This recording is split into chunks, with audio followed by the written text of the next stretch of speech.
যাই হোক আমাদের জন্য লড়াই করি ইনশাআল্লাহ। আমরা রাসূলের বদন করবো, লা ইলাহা ইল্লাল্লাহ মুহাম্মাদুর রাসূলুল্লাহ সাল্লাল্লাহু আলাইহি ওয়াসাল্লাম। হ্যাঁ বলো।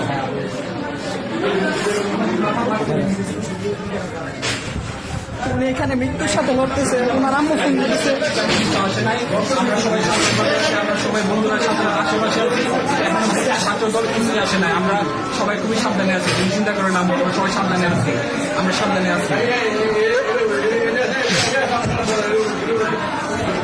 আরে আমরা সাবধানে আছি, কোনো চিন্তা করেন, আমরা সাবধানে আছি। আরে রিল্যাক্স, আমি রিল্যাক্স, কিছুই না। আচ্ছা আমি আসতেছি, আমি এগিয়ে দিকে আমি আছি, তুমি চিন্তা করো না, তোমার ছেলে আছে, তুমি চিন্তা করো না, আমি আছি, তুমি আমার ভয় পেও না, আমি আছি। ইনশাল্লাহ হাসিনার মতন করতে। ঠিক আছে।